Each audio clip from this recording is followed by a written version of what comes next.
Le FC Barcelone étant en pleine crise économique, Joan Laporta a dévoilé son plan pour redresser le Barça. Le président catalan a exposé une stratégie qui sera établie sur les 5 prochaines années. Depuis un certain temps maintenant, le FC Barcelone fait face à une énorme crise économique.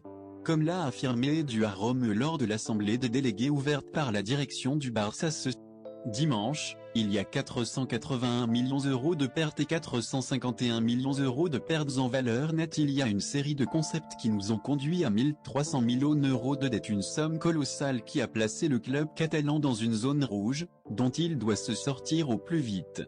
De ce fait, Joan Laporta a exposé un plan stratégique en 3 axes qui se mettra en place sur les 5 prochaines années. Tout d'abord, le président catalan veut que le FC Barcelone redevienne un leader en Europe, avec un modèle sportif basé sur la Masia et le centre d'excellence sportif que les Blaugrana sont en train d'établir. Outre le sportif, Joan Laporta aimerait également voir plus de stabilité sur le plan économique. Ces dernières années, il y a eu des achats de joueurs pour 1724 millions d'euros. Comme le rapporte Mundo Deportivo, Joan Laporta a établi son deuxième axe sur la durabilité économique, la maîtrise des coûts et la réduction des dépenses. Le président catalan ne veut pas reproduire les mêmes erreurs que son prédécesseur, qui ont conduit le Barça dans cette situation très délicate. Ces dernières années, il y a eu des achats de joueurs pour 1724 millions d'euros, a ajouté Eduard Rome. Tout cela doit s'accompagner d'une gestion plus moderne et d'un plan de durabilité environnementale qui feront du FC Barcelone une référence en matière de gestion environnementale, a ensuite affirmé Joan Laporta. Mais le président des Blaugrana ne compte pas s'arrêter là. Nous sommes convaincus que le Barça sera à nouveau une référence dans le monde. En effet, comme il l'a expliqué lors de l'assemblée des délégués, Joan Laporta aimerait apporter quelques améliorations sur le plan social. Le troisième axe est basé sur l'aspect social. Nous souhaitons que le club et les supporters s'expriment directement et que la fondation apporte son grain de sable pour une société plus juste.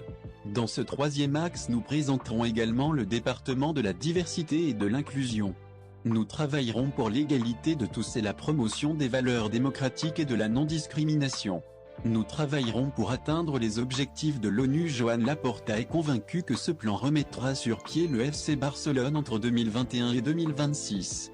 Pour lui, c'est un objectif clair. Avec ce plan, nous sommes convaincus que le Barça sera à nouveau une référence dans le monde. Nous allons à nouveau gagner notre poids spécifique en tant que référence dans le monde. Reste maintenant à voir si les idées du président du FC Barcelone porteront leurs fruits à l'avenir. Affaire à suivre. Encore blessé, Eden Hazard ne fera pas le déplacement à Kiev avec le Real Madrid pour affronter le Shakhtar Donetsk. Le Belge aurait pour objectif de faire son grand retour pour le Clasico face au Barça. Ce mardi, le Real Madrid se déplacera sur la pelouse du Shakhtar Donetsk pour la 3e journée de la Ligue des Champions. Après une défaite face au Sheriff Tiraspol le 28 septembre dernier, les hommes de Carlo Ancelotti auront à cœur de se rattraper pour prendre la tête du groupe des. Néanmoins, les Merengues vont devoir faire sans plusieurs joueurs.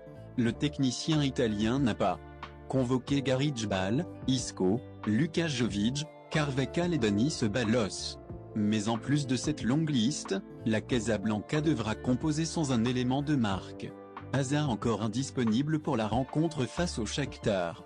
Comme le rapporte Mundo Deportivo, Eden Hazard n'a pas été convoqué par Carlo Ancelotti pour le déplacement à Kiev pour affronter le Shakhtar Donetsk en Ligue des Champions.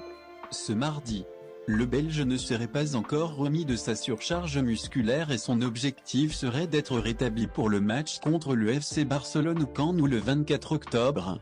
Les Merengues vont donc une nouvelle fois devoir faire sans Eden Hazard, chose qui devient presque une habitude depuis l'arrivée du joueur de 30 ans en 2019.